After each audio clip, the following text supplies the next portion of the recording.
Barbie Cortez update. Nagpa-block si Renay ng Avinon Clinic para kay Barbie sa moving Until She Remembers dyan sa The Red Carpet sa Shangri-La Plaza. Ito yung mga interview kay Barbie. Ano po yung message mo sa lahat ng kababaihan ngayong Women's Month? Oh yes! Hello, girls! Happy Women's Month! Buwan natin ito. Let's claim it, let's own it, and let's embrace our femininity. There's nothing wrong with it. There's power in it. And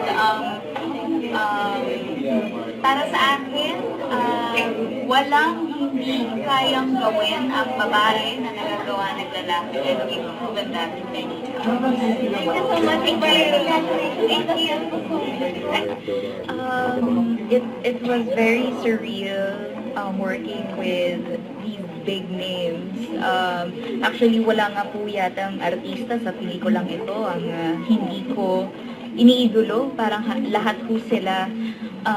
And so it's just such a treat for me to be on set and to just breathe the same air with these incredible people in our industry. And I just want to thank Direk Brillante dahil hinantik niya po ako to play Angel. And walang pag-atubili niyang sinabi sa akin na 16 years old ka dito ah. Yes. So, Pero you made it work. ayun na nga po ako, sobrang nagpapasalamat ako kasi ganun kalinaw yung vision ni Direk Brillante. Na kahit 28 years old ako, nakita niya ako as 16 years old. Opo, 28 na po ako. So, ang saya na may ganung level of trust ang mga katrabaho mo sa'yo, na it gives you this boost of confidence to act on camera, to trust them as well, and to just collaborate freely with your co-actors. Actually, what I like most about the both of them is that hindi po nila ipinaramdam sa akin na bata ako and na superior sila sa akin. Parang I only learn a lot from them through the habits that I picked up. On set, when I observe them, parang they show this grace and respect towards the craft, the people around, not just the director. Parang mula sa pinakamababang tao hanggang sa aming director, iisa ang paraan ng pakikisama nila. And I think yung longevity nila speaks volume. And so, para sa akin, lahat ng ginawa nila, lahat ng pinakita nilang pag-uugali sa set ay dapat tularan kasi it's been so long and they're still here. Tama ba, they're also showing this abroad? Yes, that is where Miss Charo Santos is now.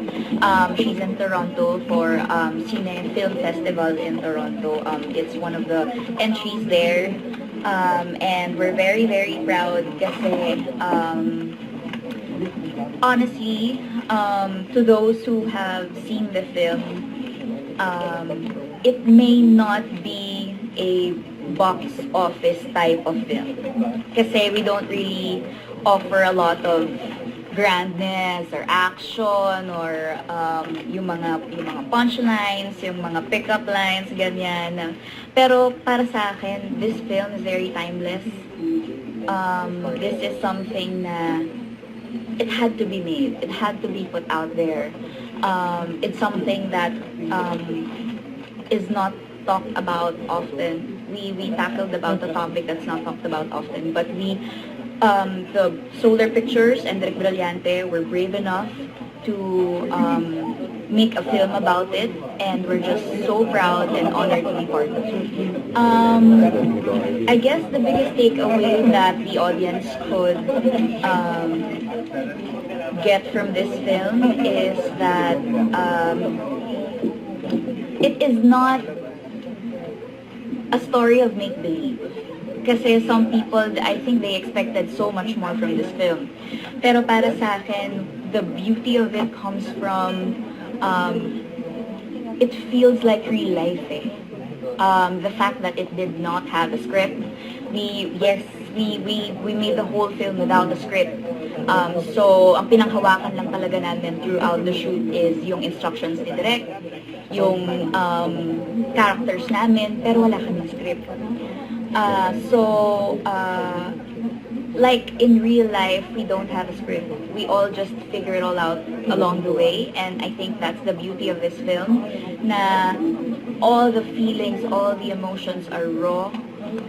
Lahat ng lines, alam mo, galing sa puso kasi hindi siya scripted eh. So it really, what we all wanted to say at that moment sa co-actors namin during the scene. So, don't forget to subscribe, click the notification bell for more updates. This is Richard, the Action Vlog. Stay tuned for more videos.